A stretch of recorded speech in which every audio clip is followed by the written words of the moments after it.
are unisexual and viviparous. The major reproductive organs include the external genitalia, like the penis in males and the vulva in females,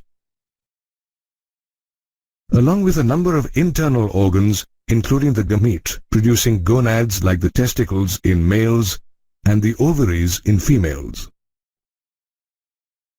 Let us learn about the organs of the male reproductive system. The male reproductive system is located in the pelvic region. It includes the testes, accessory ducts, accessory glands, and external genitalia. The testes are covered by a sac-like protuberance of skin and muscles called the scrotum. The scrotum lies between the penis and the anus. The testes need to be at a temperature of 2 to 2.5 degrees less than the body temperature to produce sperms. Hence, the scrotum is outside the body and has a temperature lower than the body. The testes are oval in shape, with a length of about 4 to 5 centimeters and a width of about 2 to 3 centimeters. The testes are surrounded by a tough connective tissue capsule called the tunica albuginea. Each testes has 250 compartments called testicular lobules.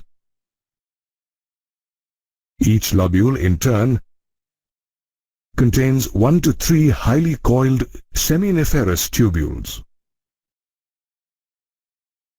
The lining of each seminiferous tubule is called the germinal epithelium and contains the male germ cells known as the spermatogonia and Sertoli cells. The male germ cells undergo meiotic division to form mature sperm cells. This process is called spermatogenesis. The Sertoli cells provide nutrition to the germ cells. The regions outside the seminiferous tubules contain blood capillaries and nerve fibers, and small groups of large glandular cells are called interstitial cells or Leydig cells.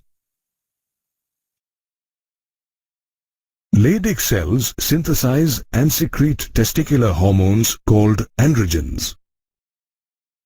Rete testis, vasa efferentia, epididymis, and vas deferens are the male accessory ducts. The rete testis is a network of ductules formed by the seminiferous tubules. Vasa efferentia are ciliated ductules that arise from the rete testis. They collect sperms and transfer them to the epididymis. The epididymis is a long, narrow, highly coiled tubule present along the posterior surface of the testis. It is divided into 3 parts: anterior, caput epididymis; middle, corpus epididymis; and posterior, middle, corpus epididymis, and posterior, cauda epididymis. The epididymis stores the sperms temporarily and nourishes them. The epididymis leads to vas deferens that ascends into the abdomen and curves around the ureter and loops over the urinary bladder. It extends backwards and receives the duct from the seminal vesicle, and finally opens into the urethra as an ejaculatory duct. The neck of the urinary bladder, ejaculatory duct, and prostate gland open into the urethra or urinogenital canal. The urethra extends through the penis to its external opening called the urethral meatus or urinogenital aperture. The urethra is the common passage for urine and semen.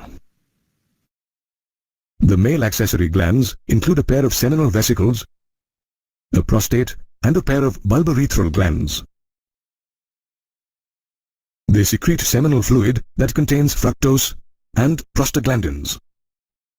The prostate gland is present at the base of the urinary bladder, around the base of the seminal vesicle.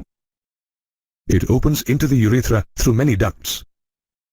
The prostatic fluid contains calcium, citrate, and phosphate ions. The bulbourethral glands or Cowper's glands are pea-sized structures lying posterior to the prostate gland and at the base of the penis. Their secretions help in the lubrication of the penis. The external genitalia in males is called the penis. The penis is a copulatory organ and is covered by a loose sheath of skin. The skin that hangs over the tip of the penis is known as the prepuce or foreskin. It is made up of special tissues like corpora cavernosa and corpus spongiosum. The tip of the penis, covered by the prepuce, is called the glans penis.